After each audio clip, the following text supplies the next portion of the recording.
One. We're recording. Welcome All to right. HASSDISCUSSES. We got Seth motherfreaking Ott. How's it going, man? It's going great. What are you representing? Representing SoCo show right behind me. Yes. Point to that beautiful sign. It is a blessing. Ba-boom. Did Mike work that wood? He did. I think it's his original piece, his original wood piece Are that you he like made. really friends with Mike? Like of Oh Mike's yeah. wood, the business. The Yeah, business. Not me, exactly. Mike's wood. Well, I mean, if you ever want to get into woodworking, you just got to come up with a little different name. But no, Mike, just like with kind of this might basically, I'm going to say, listen to Cody's episode too that Cody and Mike did, and it's basically a continuation of that because we talk a lot about each other. But Mike is a friend of ours from just as long ago as Cody and I were friends. From So the and I think sandbox.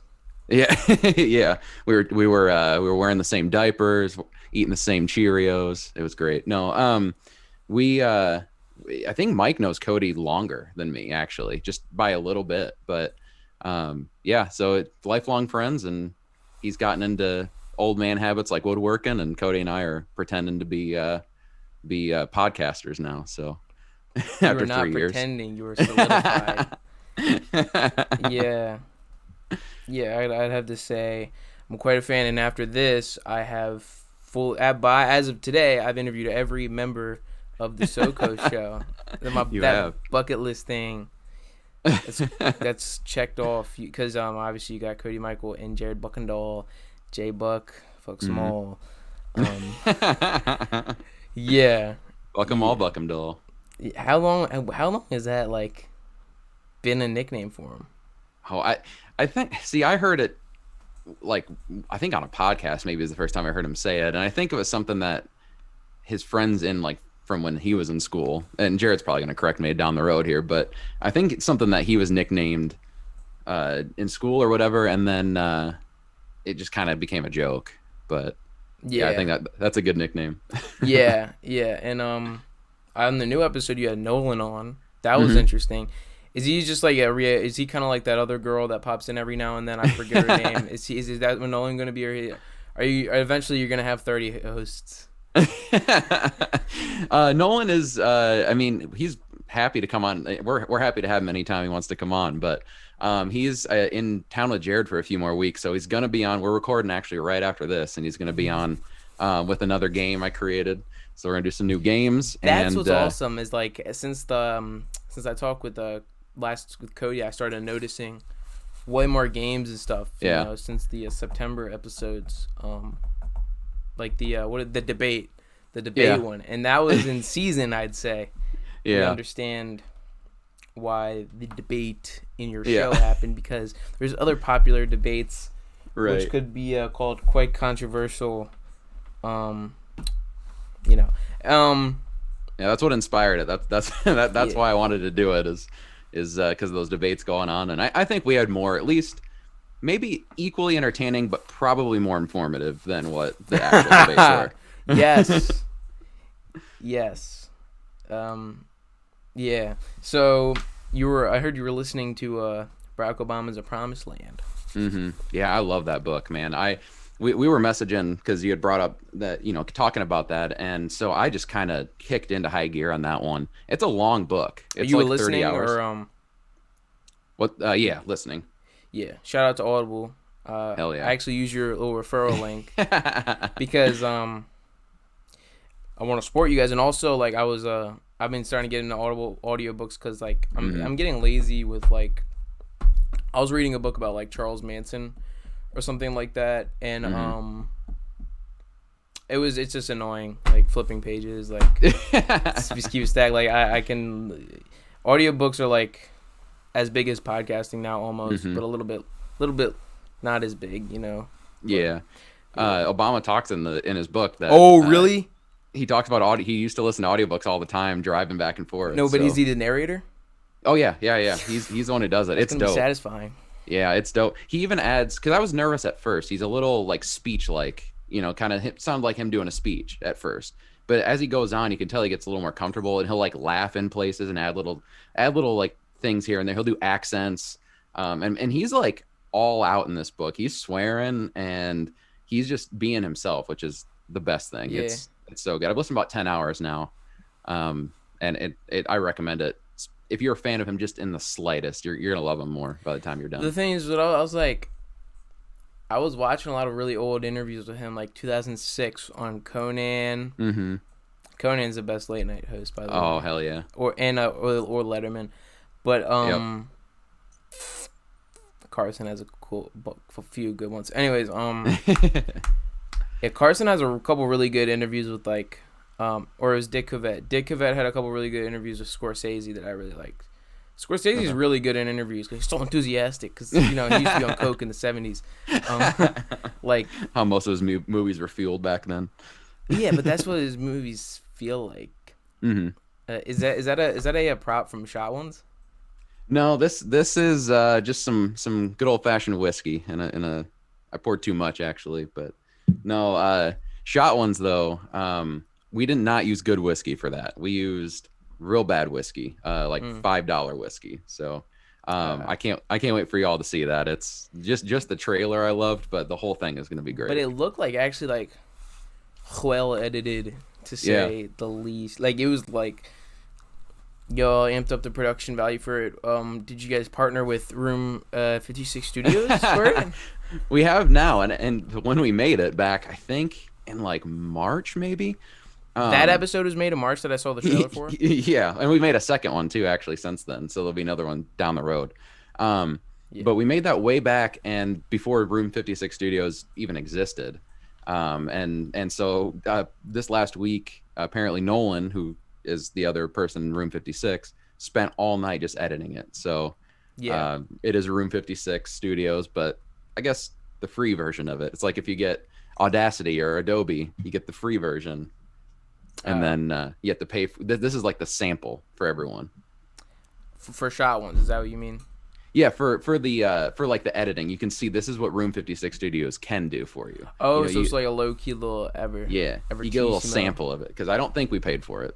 Because like yeah, but I want to talk about this is a question that I added in later. Where did Shot Ones stem from? I mean, we all know it stemmed from Hot Ones, but like when was the first iteration of it? Was that a J-Buck Patreon thing y'all were experimenting, or was it just on his Patreon? We did that one. God, when did we do that one? That one was at like, probably over a year ago, at least. And it was, I didn't put any planning into it. I'm like, hey, let's go get 5 bottles of liquor. We'll just basically do a podcast and interview and take a shot between each question. And then we did it, and it was fun and funny and all that stuff. But that's where I found you guys from, was J-Buck's Patreon. Really? I was listening to like something, and I was like, oh, this other guy is funny, but who's that lesbian in the background? And it was Cody. It was Cody. That's a question we get a lot, actually. But with Shot Ones, we did that version, and it was a little sloppy for what I wanted. So I said, I'm gonna sit down and plan it. Created questions. I messed with the format a whole bunch, and you'll kind of see it's essentially like Hot Ones, but with some variations and maybe a little sketch in there as well, which is kind of fun. But it took a lot of different iterations, and I decided to really refine it. And what we did, we had multiple cameras. I think we had 3 cameras set up, bunch of lighting, and there's going to be fun transitions and definitely check out J-Buck's Instagram if you want to, if it's the story still up. That advertised everything. I think J-Buck during that episode, now he might have done it. I love J-Buck's Patreon episodes. He always has something. I was on his Patreon for an interview, and he had this one discussion on his Patreon about like how he pool hopped and went into motel pools or something. Yeah. And I want to try that and see if I end up in jail or not. Let's just that's my goal for next summer, is to see if I can get away with that.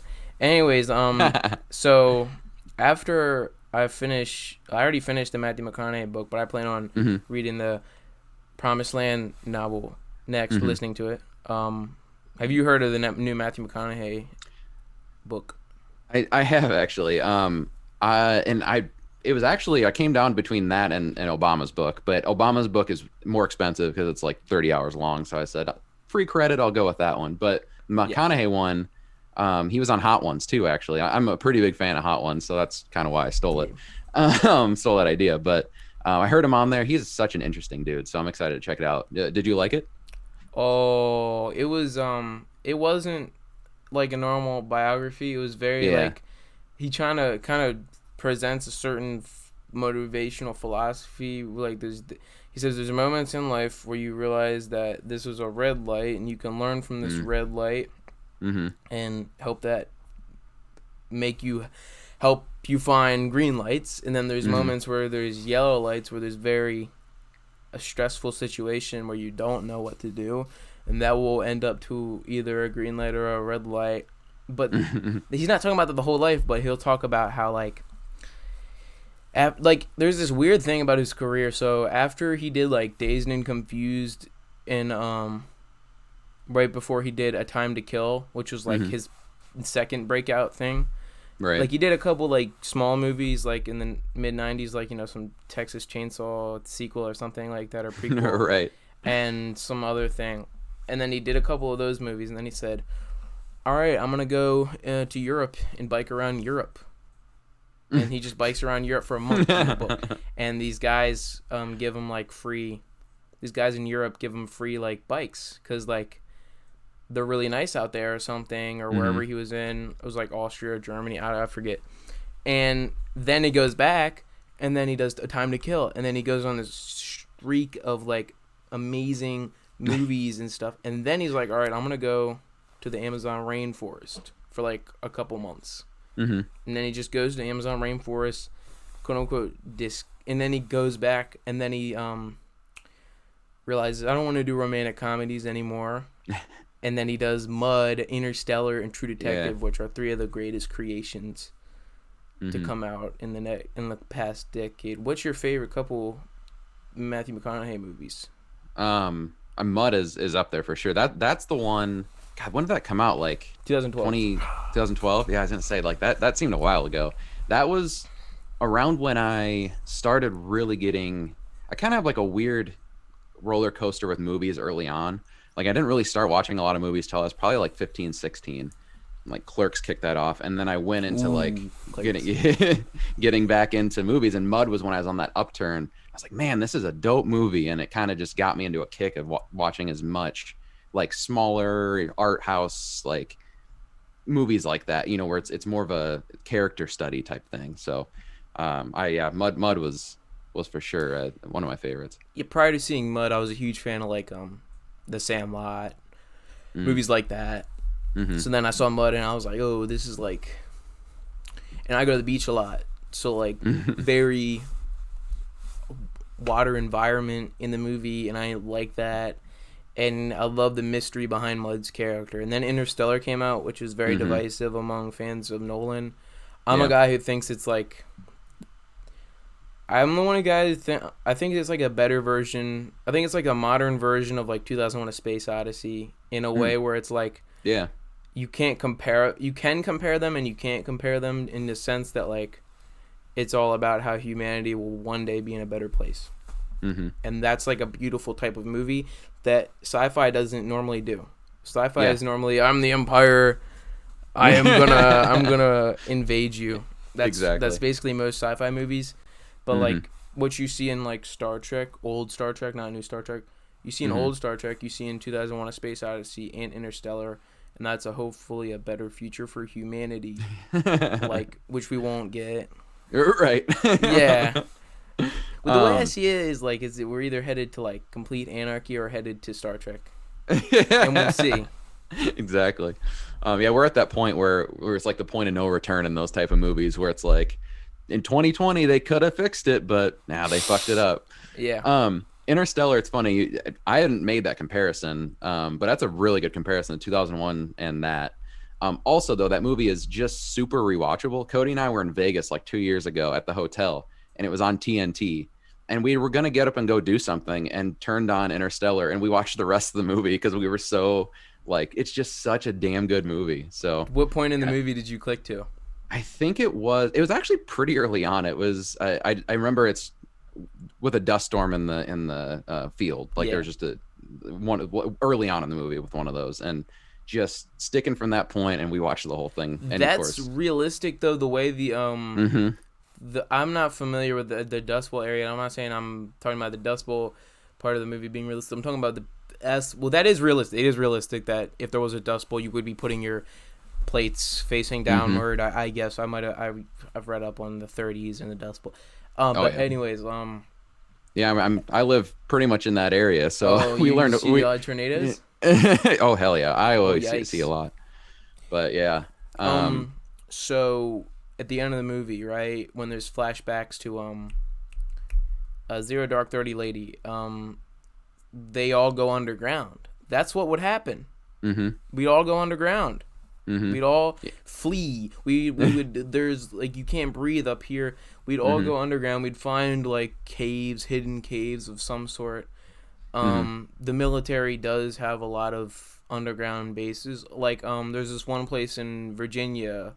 If you're familiar with the TV show The 100? Heard of it? Know the premise basically, but I haven't watched it. So basically, nuclear apocalypse happens, and half of the population, part of the population goes up to like the 12 space stations, and they all merge into one huge spaceship that orbits Earth, and that's like 10,000 people, and then about like 300 people are in this base, and they're all like rich Americans, and they're all like political families, and they all go to like this base in Virginia. It's like a real place, and that the show based it off of, and they're not able to adapt to like the radiation or something, and then like because they stay in the base, but the people in space, they adapt to the radiation. So then 150 years later, the people from space, they drop 100 prisoners on the ship, because it's so big that they have like 100 prisoners, the 100. So they drop 100 prisoners down, and those 100 prisoners from the space station are fine, but the people in the base underground, they don't adapt to the radiation. So like when they bring them out, they all just fucking die, most of them. And it's tragic because some of them like fall in love with certain people in the base. But it's very YA. It's very Hunger Games. The Darkest Minds. I hate the Darkest Minds. It's based on books too, isn't it? Yes. Yeah. That makes sense. That YA thing died out. They made every young adult book they could possibly make. And still are, kind of. But, like, at the time when all of them were big, I was still, like... You know how schools, they have the book fairs? That's, like, every kid had a copy of, like, Hunger Games. It's like, we get it. Woman power. We get it. Yeah, it's funny, because I loved Harry Potter, but that's what it was when I was in school. The Harry Potter books were just coming out, had just come out, and were starting to come out. Like the books and the movies right after, and so that was the craze, and I loved it. If it would have been like Twilight first, then that wouldn't have been me. For me, it was Hunger Games first. That was the first for me. Twilight was kind of like dying down a little bit, but and also Dire Wimpy Kid, which is a really good YA thing. I love Dire Wimpy Kid. That shit's hilarious. One other good one, Captain Underpants. That's one that oh yeah. That's what those were just starting to come out too. They have Pilkey, like in general, like Ook and Gluck and all those guys, and Super Diaper Baby. Is that it? Like they do spin-off. There's a million spin-offs, and I collected all of them. Really? Oh my god. I mean, I think the first 4 books were out, and then by the time those came out, I was old enough to be like, okay, I probably shouldn't read these anymore. But when the movie came out, Cody and I were so fucking hyped for that movie, and that turned out to be a movie for hype. Captain Underpants, the movie, the animated movie. Who played Captain Underpants in that? Ed Helms, I think. As Ed Helms. Have you seen Vacation? Yeah, hell yeah. Are you a fan or no? I enjoyed it. I enjoyed it for what it was. I loved it. It. Didn't the guy like try and kill himself? The raft guy. You remember him? The guy on the raft, and he took the family for like a raft tour on the roaring waters, and then he had gotten a breakup with his girlfriend over the phone, and then he tried to drive the family off of a waterfall. Do you remember that? I don't know if you remember. See, that. I watched it maybe twice since it came out, and the second time I watched it was probably like right after it came out, and or on DVD at least. And so I don't have that type of recall with it. I just remember them being in the sewer and there's condoms in there. I remember that part pretty and then they pick up a needle. Yeah, isn't it in his hand? It didn't get in his hand, but he was like, "Oh, what's this needle for?" Oh yeah. Yeah. And the little brother abuses the older brother. I do prefer We're the Millers though. That one I got drunk before and had just a blast at. I've heard great things about that, but I haven't seen it. If you like Vacation, you'll like that a lot, I bet. Yeah, but I'm a guy. I love the original. Uncle Eddie, or what's the guy's name? Yeah, Uncle Eddie. Yeah. Is it Cousin Eddie? No, Cousin Eddie. Yeah, Cousin Eddie. Yeah. Dude, iconic. Yeah, that's the Christmas Vacation is another one I've seen once or twice, and I got to revisit. They're playing at the theater here, so I might go check it out. It's been fun revisiting some of those classics. I'm trying to think of like a Cousin Eddie quote, but I just can't. I can't, but I'm pretty sure there is one that's like iconic. Only quote I know is "Shitter's full," but I don't think that's his quote. I'm googling quotes. I don't care. I don't care. We got time. By the way, when is when you recording your thing? I said about 7:30 is probably be 7:30 my time, so it'll be 8:30 for me. 8:30, yeah. Yeah. I'm finding Cousin Eddie quotes. I'm sorry. I'm in the mode. Falls in the wall. Eyes go cross. She gets kicked by a mule. They go back to normal. Oh, save the neck for me, Clark. Okay.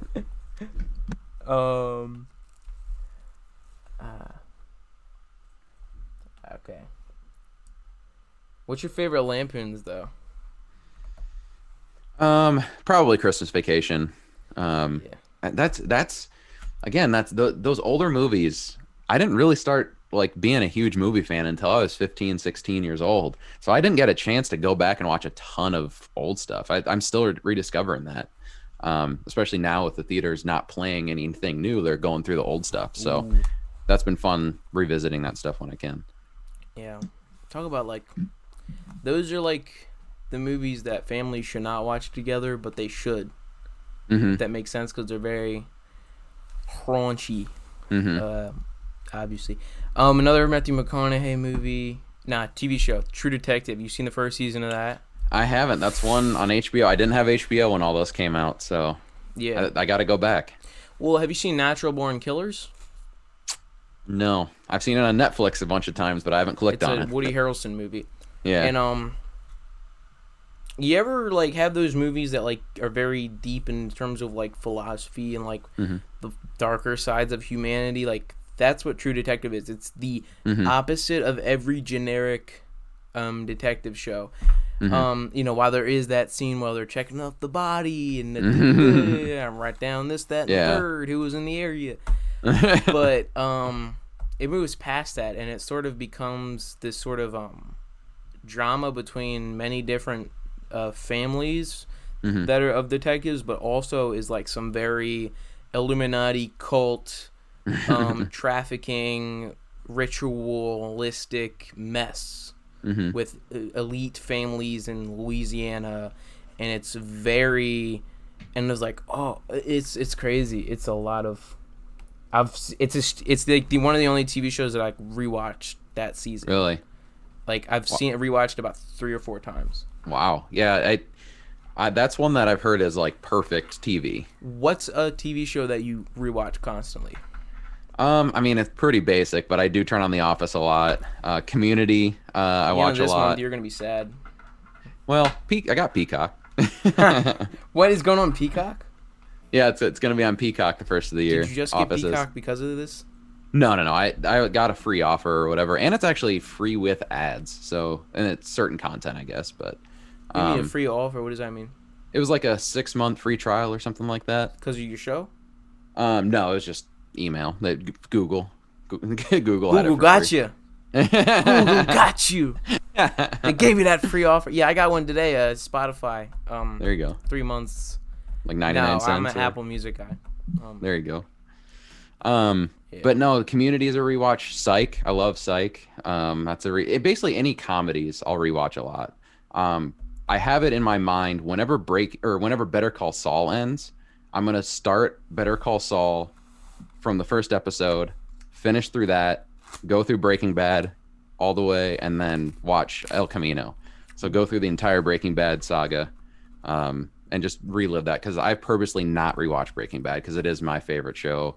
I think it's the best show ever made, and it's pretty close to perfection. Yeah, when I got into my big screenwriting phase, when I just started screenwriting, I watched a lot of interviews with a lot of UCLA professors, and this one professor called Breaking Bad the greatest creation of art ever made by any human on Earth of all time. And I could say it's pretty far up there.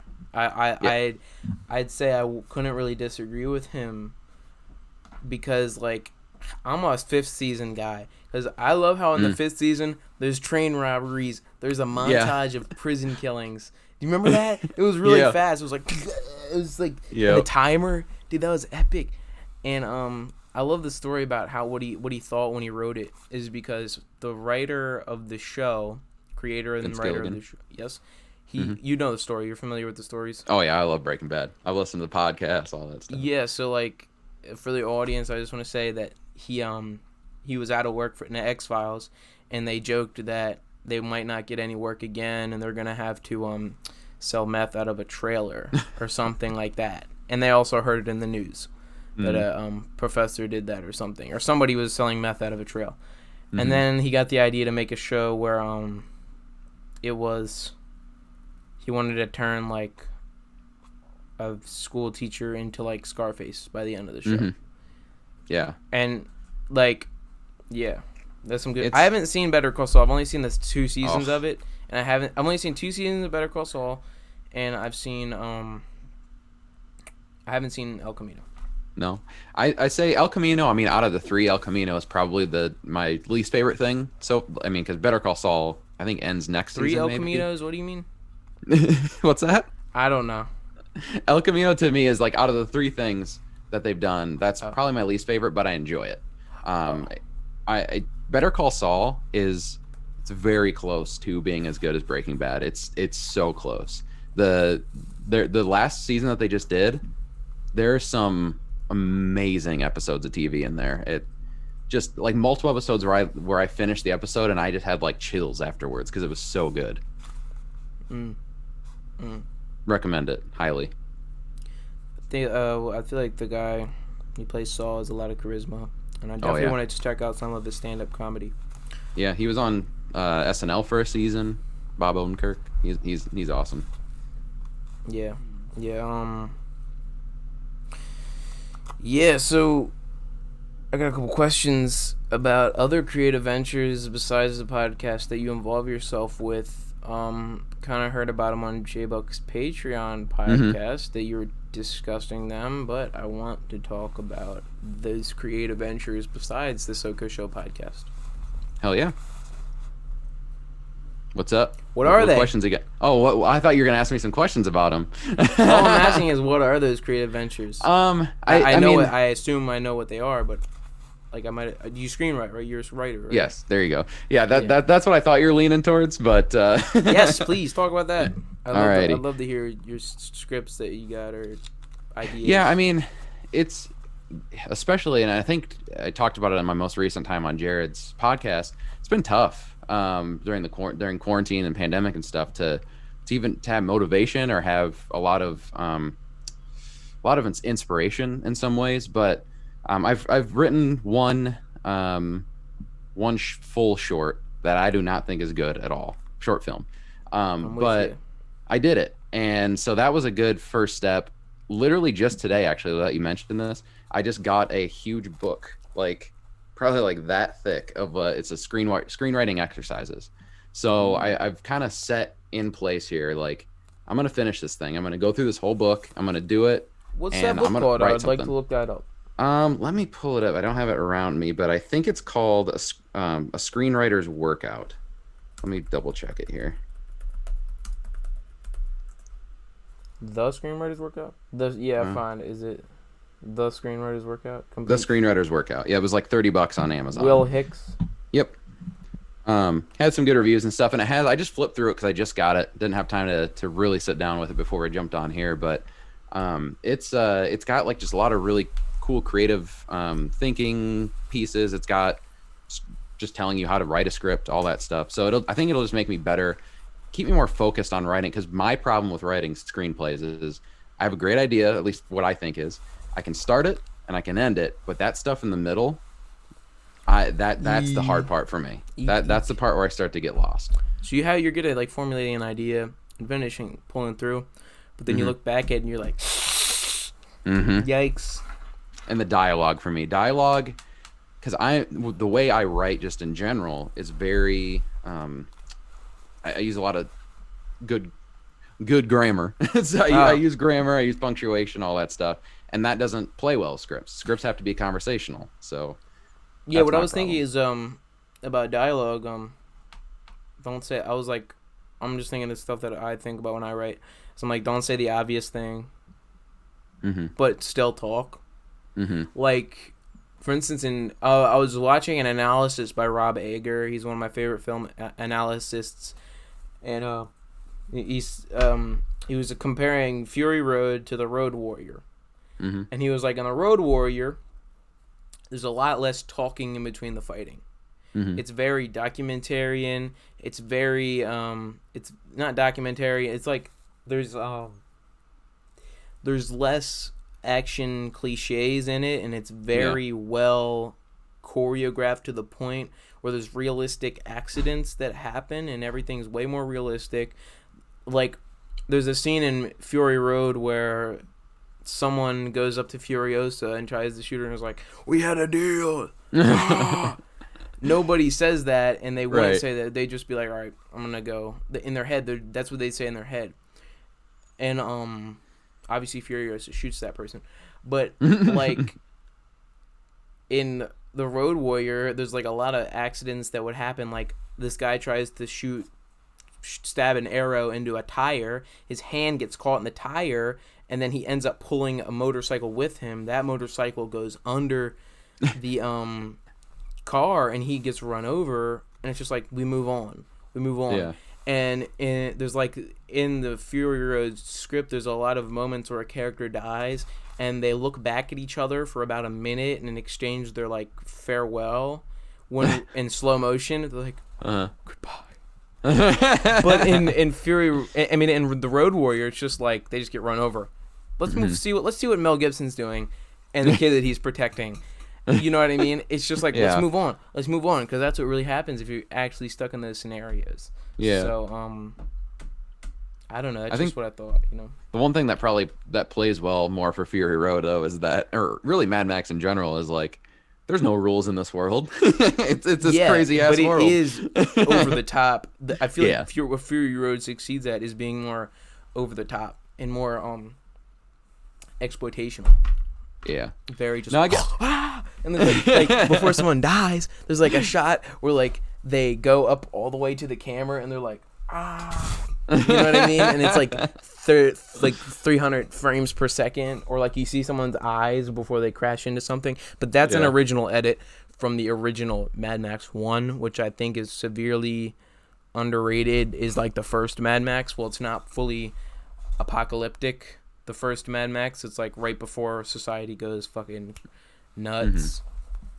It is like, have you seen the original first one where it's just like Max and his wife? And that's one that I've seen kind of like back on channels here and there when I was younger, which is probably for a lot of 80s movies for me, 80s 90s movies for me. I've seen a lot of like on movie channels and whatnot when my parents had them on, but definitely Fury Road I saw.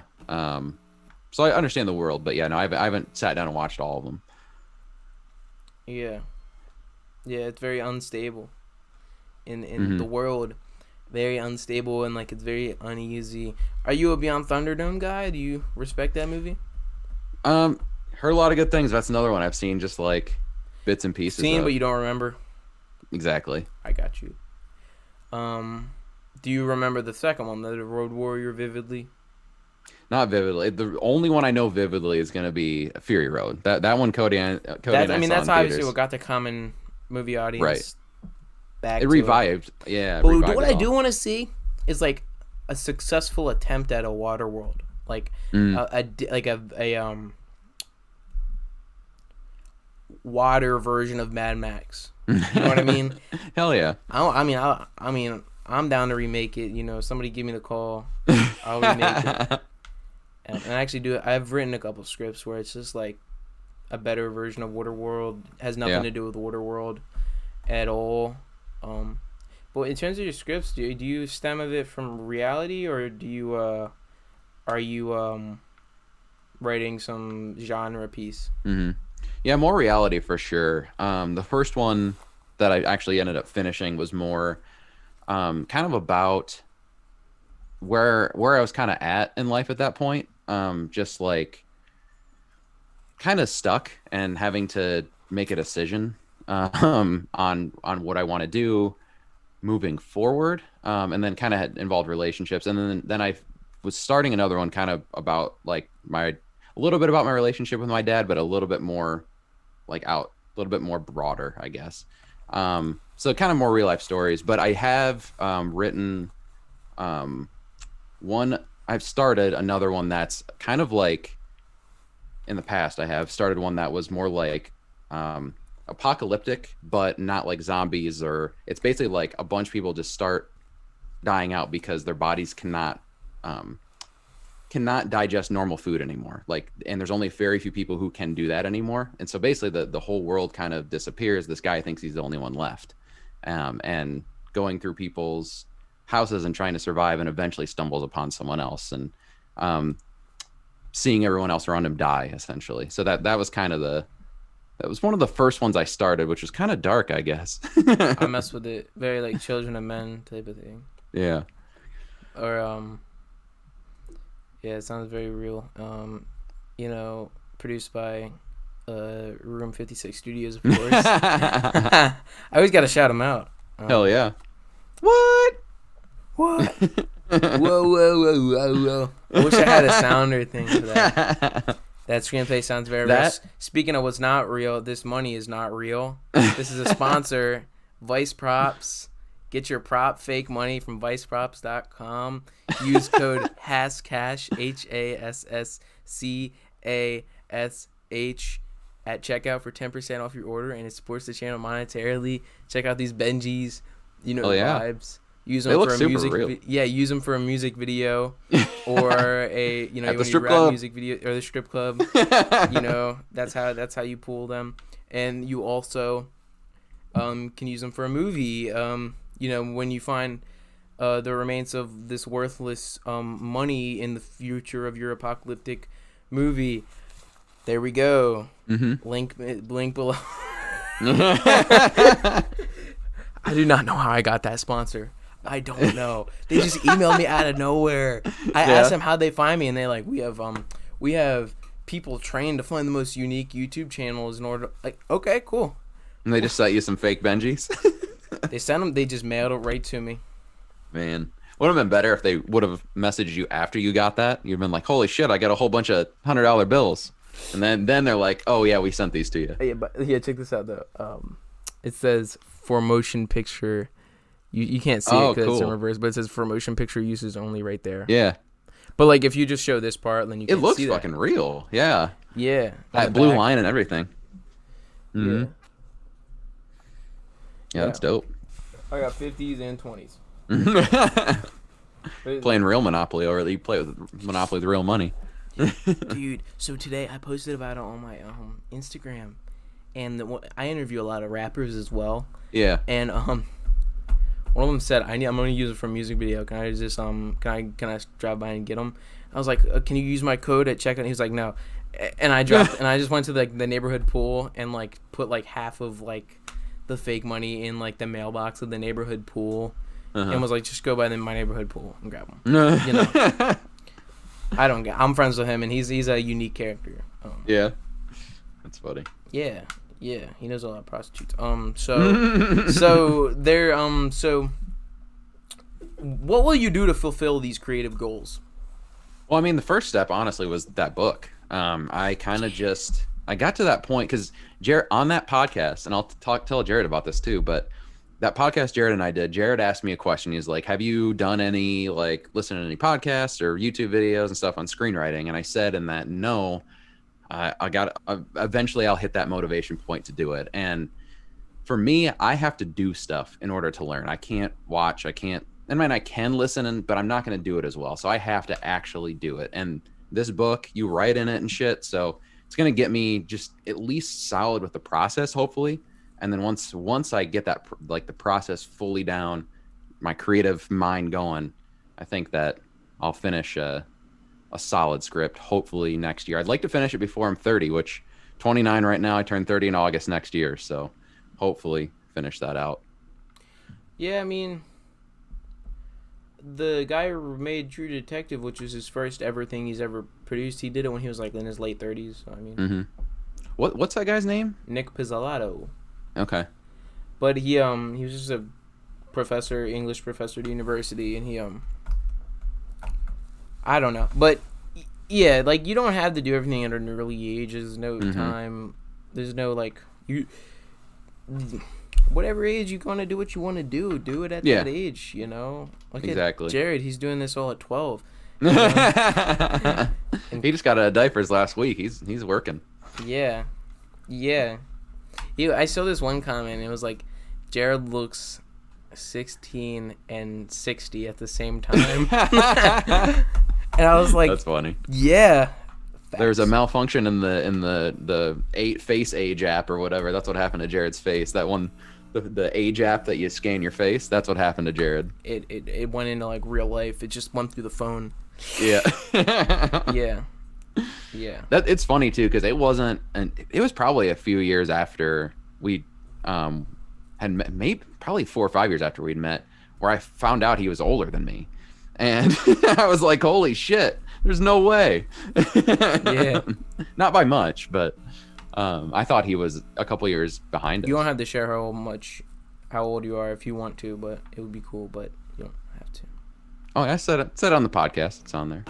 That's 30. I'm almost 30. I'm 29. Okay. Yeah, that was the podcast about post creative depression. That stuck with me. Yeah. You could see my comment under that on his Patreon. I was like, wow. You know, wow, that Owen Wilson voice. Wow. You know what I mean? Yeah. Yeah, but I messed with that. Like, after I'm done creating something, there's this brief hour where, like, I put my links out and I post in 3 different social medias about it. I'm like, whoa. And then I'm just, like, downhill from there. And I'm just like, I got crumbs of food on me, and I'm, like, eating while taking a deuce. That's when you know you're at a low point in life, is when you eat on the shitter. And you're there for an hour just, like, doing whatever, but that's when you know you're at a low point in life, is when you're eating while shitting at the same time. See, what sounds like a low point in life but truly was a high point in life was drinking while shitting. Oh, that was the best. Back in college. Back in 82. Oh, hell yeah. Throw a pigskin a quarter mile. Yeah. Uncle Rico. I need a Napoleon Dynamite poster. I do have a DVD somewhere that I maybe should frame, but I'm huge on Napoleon Dynamite. Are you? I went to a Q&A in Philly with 3 lead actors, and I might have mentioned that on the Cody episode. They were actually just here in my hometown in Cedar Rapids. Really? Not too long ago. They did that same thing you're talking about. Where and they showed the movie before. Yeah. John Heater, who Napoleon Dynamite, and then I think Pedro, the guy who plays Pedro, was there. Who was the other person there for you? Deborah. Yes. Yep. I think that's who was here too. No, the best part about it is Napoleon was like the guy playing Napoleon, he was like, yeah, I just go to grocery stores and people come up to me in the middle of the grocery store and say, give me your tots. Oh man, that That one was like huge when I was in middle school. I Everyone loved it. If I see Hayden Christensen, which is from Star Wars, the prequels, which I love the prequels, but if I see Hayden Christensen, I'm gonna be like, what do you say? He said, I hate sand. I'd go up to Hayden Christensen, I'd be like, I hate sand, it's coarse, it's rough, gets everywhere. Oh, lordy. Or I'm gonna be like, you underestimate my powers. No, I'm gonna go. No. This is what I'm gonna say that he'll understand. Where's Padme? Oh shit! Another Cody story here. I hadn't seen really any of the Star Wars movies prior to Force Awakens coming out, so Cody had bought all of them, and me and him just binged through all those before Force Awakens came out. And it was rough through some of those things like the sand, like that. You're not a prequels guy? I enjoyed them. The first one I did fall asleep through some of the it. political scenes, didn't you? Yeah. The middle with the no, I mean I'm very interested in prequel lore because like I was like a Clone Wars TV show guy. Yeah. Every week I try and watch the Clone Wars TV show, and I buy a lot of comics based off of it. But I do understand the people not taking it in as much as other people. To say, you know. And I'm not the hugest Star Wars fan in the world. Like I enjoy it. I enjoy all of them, maybe except Rogue One. But yeah, man, the last 5 minutes of Rogue One, come on. Yeah, that is dope as hell. I fell asleep through a lot of Rogue One actually in the theater. But I have grown up like kind of knowing about it quite a bit, especially the last 15 years or so. Kevin, being a huge Kevin Smith fan, he talks about it a lot, and on his podcast. You're a fan of his podcast. Yeah, What do you think of Tusk? Tusk, I loved it on a different level because I heard the inception of it on his podcast. Oh, really?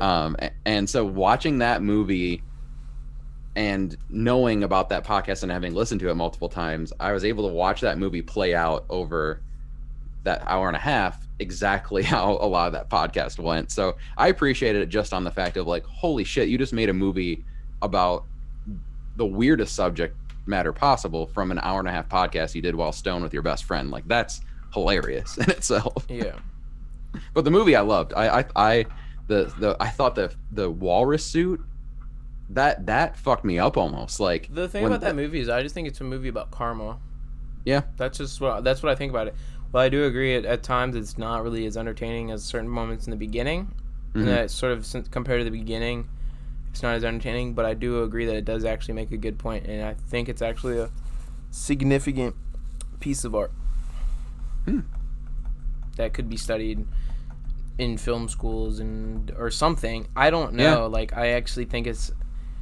Yeah, another movie that I'd like to study, I was thinking about earlier.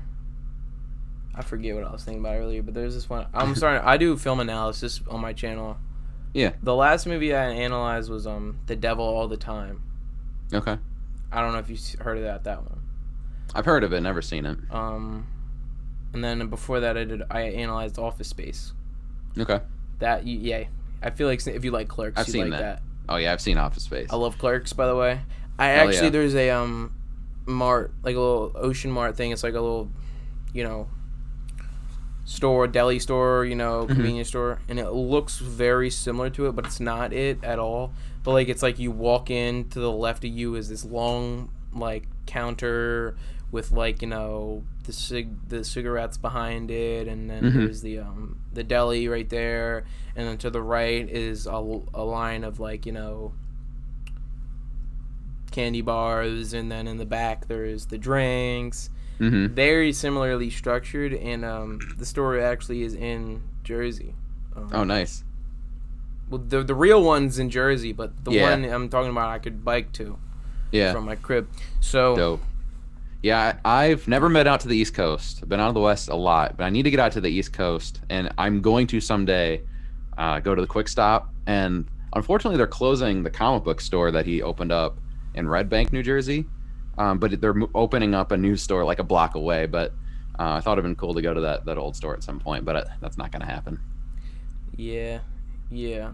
In terms of places to go on the East Coast, Philly is good. Yeah. Philly's a lot of fun. New York's a shit show. Is it? Yeah. Man, I'm a West Coast guy though. If I could choose to move somewhere, I'd go to the West Coast. I love it out in LA. LA's the best.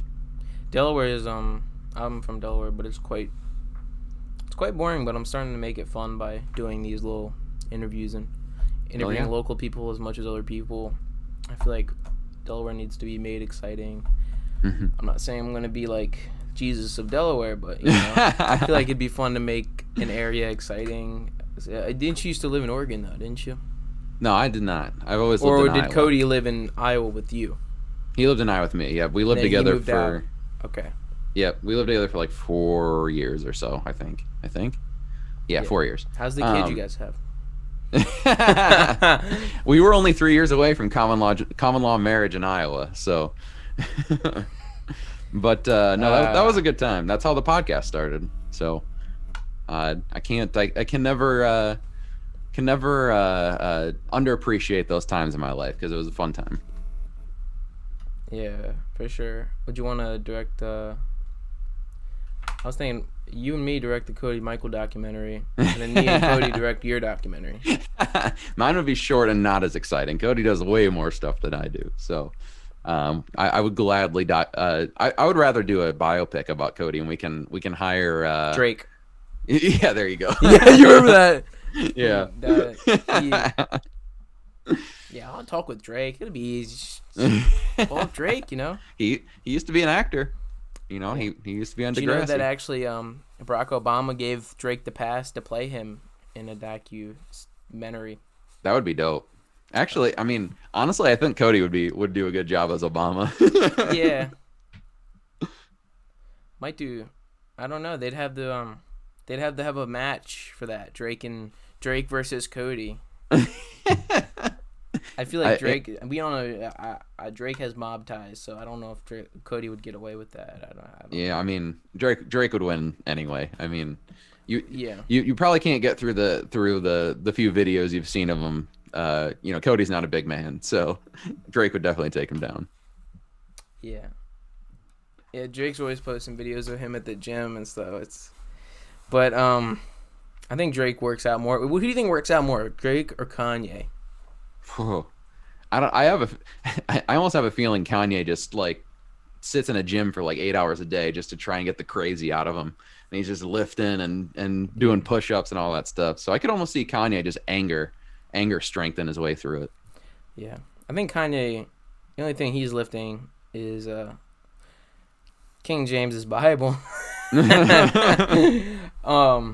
Who is King James? I never got around to learning who that is. LeBron. Yeah, he wrote the Bible. We all know that one. LeBron wrote the Bible, of course. Sure did. If you were a teenager again and could choose to be a foreign exchange student, which country would you live in? God, I mean, if I could just stay there forever, at least for right now, I'd go with Canada. Yeah. Because anywhere but the U.S. Yeah. Somalia, anywhere. Yeah, just honestly, I mean, I wanted to go to Canada real bad, like 4 years ago. So, and there's certain things, that are legal and free up there. So,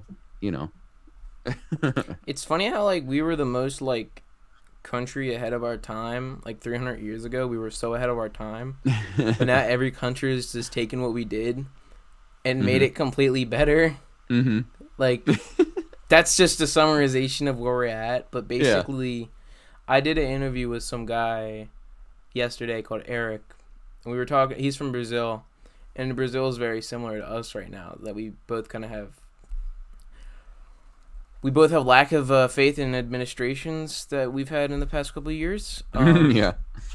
So we were just we've basically become the empires we came away from, in a way. And I don't mean to get too political, but no, you don't care? No, I don't care. I'm listening to the Obama book right now, so I'm all So what I was political up. saying, what I was talking with Eric about, which I think a lot. I've been telling people a lot of this, and is I was like, George Washington predicted that if we stick with the current two-party system, we will go in massive amounts of debt. We will become too much involved in foreign affairs, and territorially, our country will become divided. What happened? Look what happened. Exactly. Yeah, we're gonna have like a sort of Roman thing, and I got a question about the apocalypse. Will you and Cody be making SoCo show episodes from your nuclear bunker as the world ends?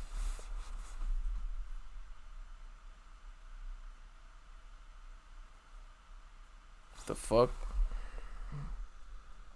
Everyone. And do podcasts. Yo, you just froze for me. I don't know if I froze. Yeah, you froze for me too. Did you hear my question though?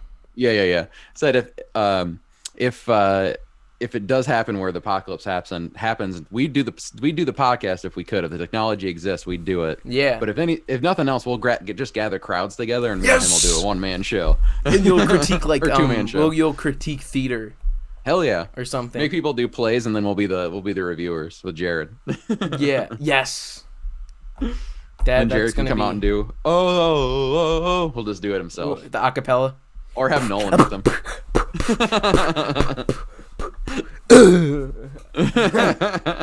No, yeah. Nolan, because he does the music anyway, so he might as well just be there and do it with his mouth. You know. Yeah.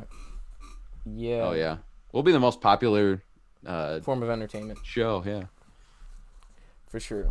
And I'll have the I know a lot of musicians that we will be their beatboxers as they perform out of the bunker. What do you enjoy? What director that made a lot of big movies in the 70s do you enjoy today? Ooh, God, see that's a huge blank spot for me. Back in the 70s, I did. So I haven't seen Taxi Driver, but I know the guy who wrote it wrote and directed First Reformed with Ethan Hawke. Ooh. Did you happen to see that one? I heard a lot of good things about it. And I know I heard you talk about Taxi Driver as one of your favorites. So, well, yeah, the way I describe Taxi Driver is that it was like this really cool underground movie, very independent, very not well known. And then Joker came out and basically just stole the whole style of the movie. And I'm very surprisingly, a lot of people can't believe this, is that I really hate Joker. Really? And I think it's just a movie that rips off a lot of 70s movies. And I know not everything's original, but I'm not a fan of characters being done a million different times. And I have a sweet spot for Heath Ledger. Hell yeah. But, cause like I'm like 10 Things I Hate About You. I love that movie. Like, you know, that generic, you know, the girl drives down the street and then the cool girls are listening to like Alicia Keys and then the other girls listening to like Green Day and they stare at each other and like, your music sucks. And they're like, yeah, your music sucks. And she's like, I'm in a band. I got punk. I'm like, I got dyed hair. You know, I love those shitty tropes. Yeah. And the fact that Heath Ledger was like a part of that things, but like this right here, ever since Joker kind of had a similar color palette, similar environment of like a really messed up city where a character does not like the way society is, then everybody's just started munching on it. That's actually off of Taxi Driver, basically. And that's kind of what First Reformed is about, actually. Is about someone, basically Ethan Hawke is a preacher, and he now sees, or he's starting to see society as differently than, you know, what he's been taught and believed his whole life. And it gets a little weird at points with some of the visuals and whatnot, but it's one of my favorites. I walked out of the art house theater. That's one of the first few I saw at the art house theater in Iowa. That's close by, one of the two that we probably have here. And I'm gonna say I walked out of that one and I was blown away. Is it true that art house theaters don't have popcorn? They only have espressos. They do have espressos, but they have some of the best popcorn. Is it caramelized? It is not. It's delicious butter, but they do have espressos. So if you want to get fancy with it, almonds. Hey, don't you diss those? Those things are delicious. They're good, but like, do they have macarons? Do they have truffles? Eat tea and crumpets. I'm not like anti-hipster or anything, but I'm able to point out a certain type of people. You know, they're like, Pulp Fiction is the greatest film of all time. Yeah. Well, I mean, you know, Jules Winfield right there. But I'm able to point out that that's better. Hell yeah. Reservoir Dogs or yeah. and From Dusk Till Dawn. Got a sweet collection of posters and pictures up there. Yeah, and Rushmore. I don't know if you've seen that one. Rushmore. Oh, there you go. I haven't seen it, but I see it now. The movie Rushmore. Yeah. That's Wes Anderson. I don't know if people have gotten into Wes Anderson. You're very up into the modern movies releasing because you obviously every week you have the fucking, you know, you have to get this review done. Mm-hmm. So I can understand. Like last week. I mean, you talk about your movies you like on the SoCo show, but what's the last thing you watched in preparation for the new episode? What did I watch last week? Let me pull it up quick. I can tell you. Pull that up, Jamie. I have a terrible like short-term memory sometimes, like or almost all the time, and so I don't remember what I watched 2 days ago. Jamie, pull that up. There you go. I watched one documentary called The Orange Years about Nickelodeon, the early years of Nickelodeon, how that started, and then I watched Uncle Frank on Prime, and that one I really really liked. What's Uncle Frank? It's Paul Bettany, and who was the girl in that? Elizabeth Olsen. Sophie.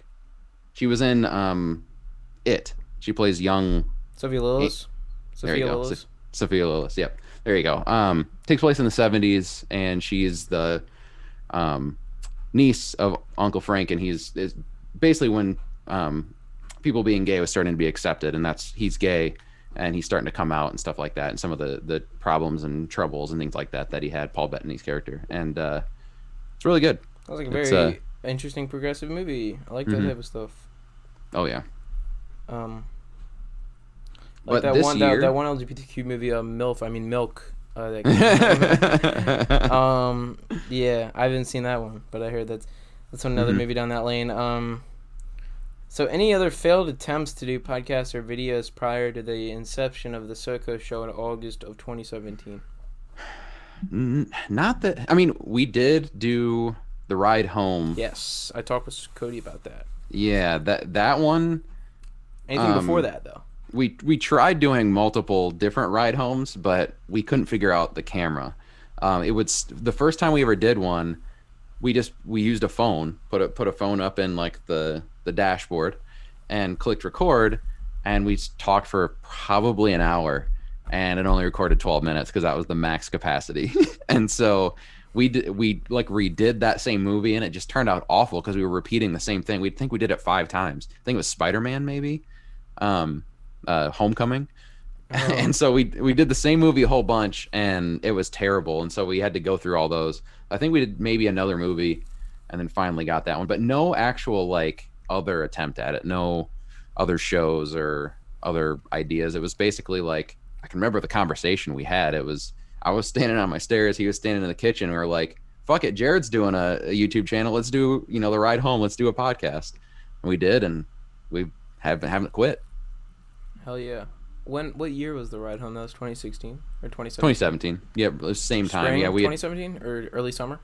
It would have been July of 2017 with Spider-Man. And then after that was the SoCo show. Yeah, there was some overlap period where we were doing both because none of us had anything to do at that time.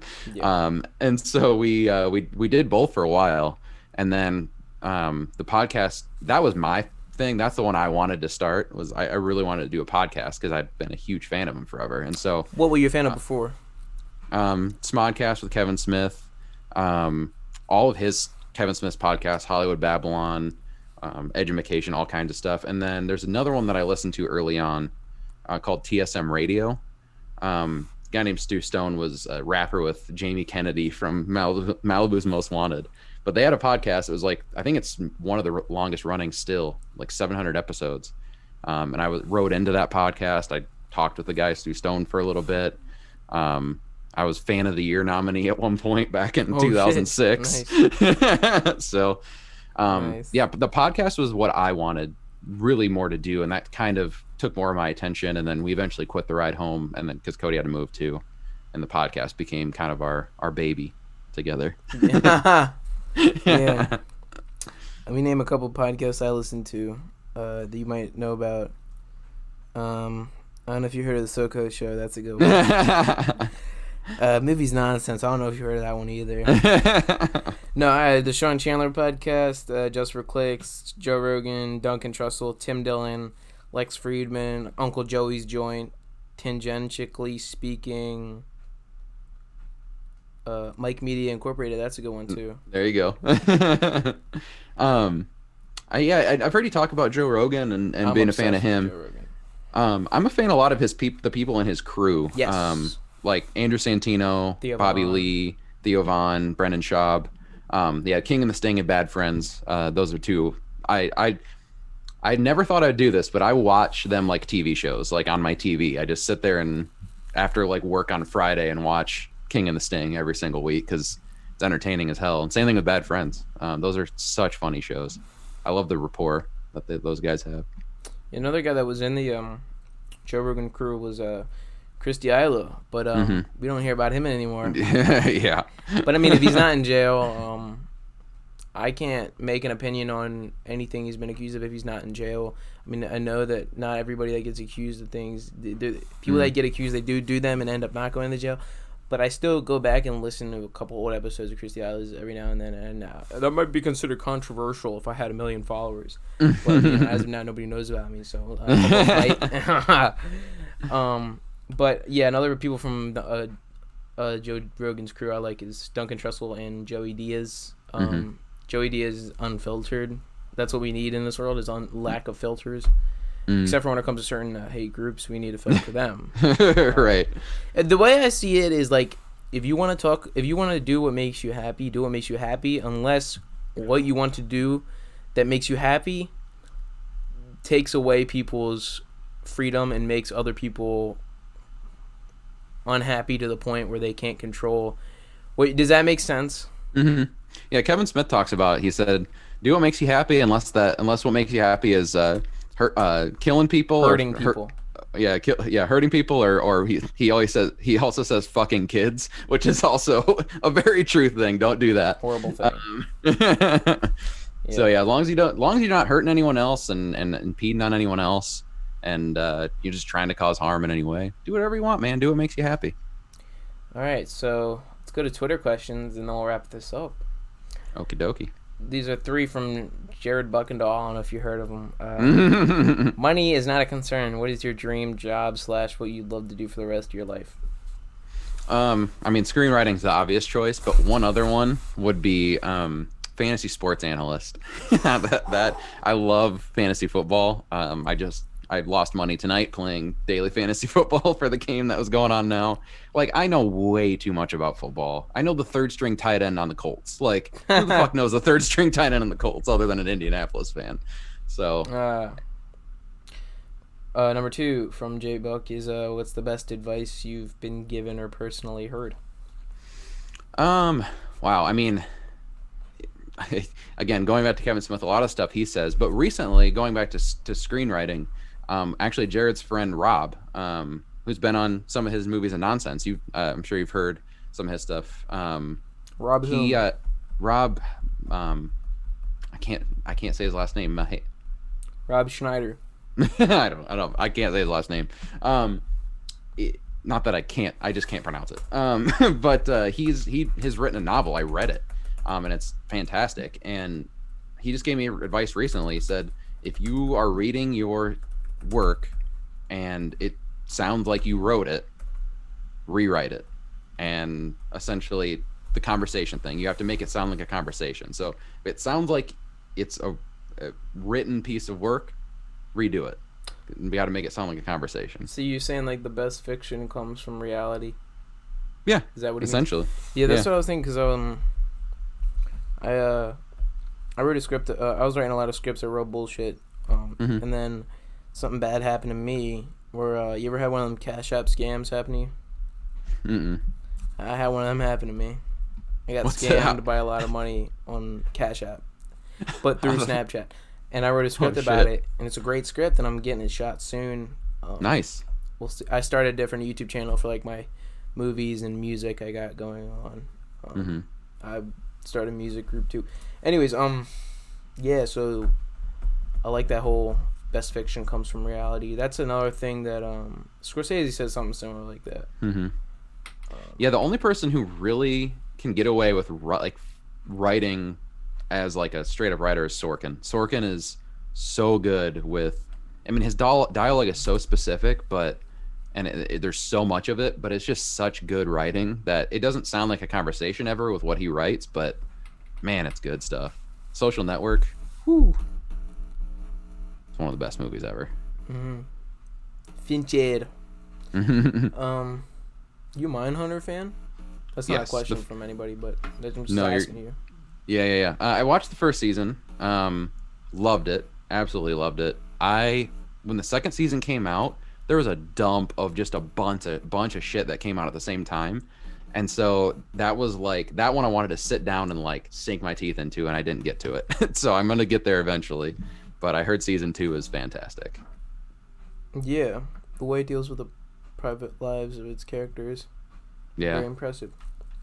So the last question from J Buck, and then we got a lot more Twitter questions, is pizza or burgers? Jared knew on that one. He was gonna stump me, but I'll have to give a slight edge to pizza on that one. Give me a good Chicago deep dish pizza. Goddamn Midwesterners. Goddamn Midwesterners. Fuck yeah, man. Cheese balls, pizza, all of it. Jim Helford writes, what is the most unique aspect of Iowa? That is a practical joke right there.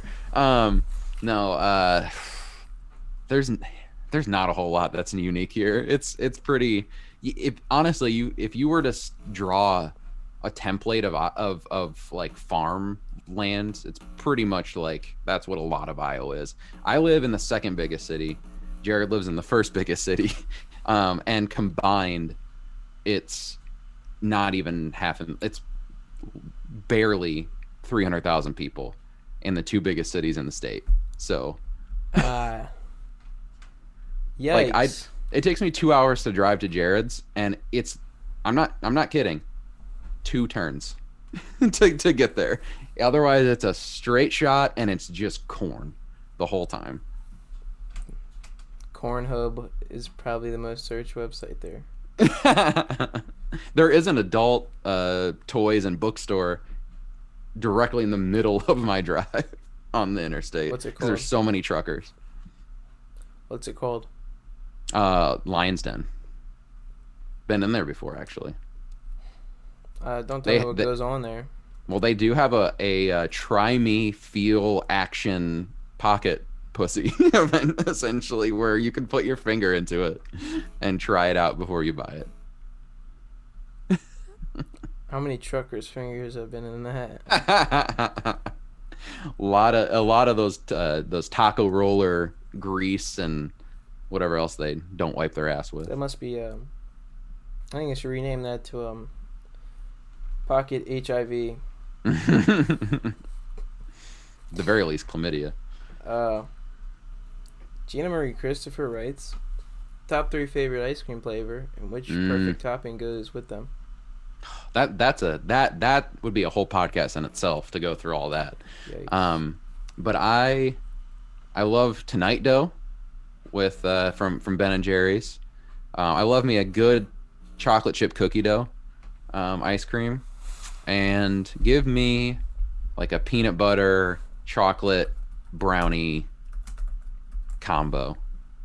I love me some extras in there, and then just some like butterscotch chocolate sauce caramel topping on any of those. I like a Hoka Hoka burning fudge. That's an Endgame thing. Didn't he get mad when the someone doesn't?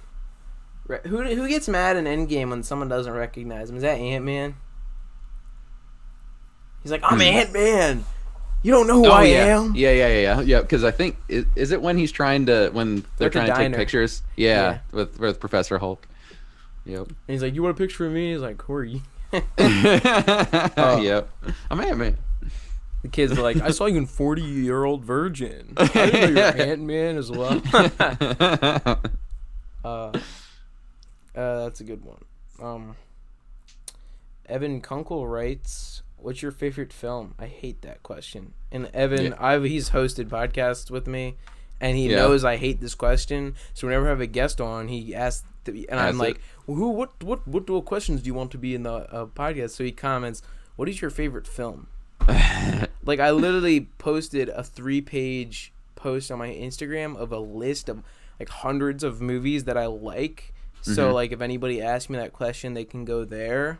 And like, what's your favorite film, Seth? I'm sorry. No, I like you just said, that's an impossible question to actually answer.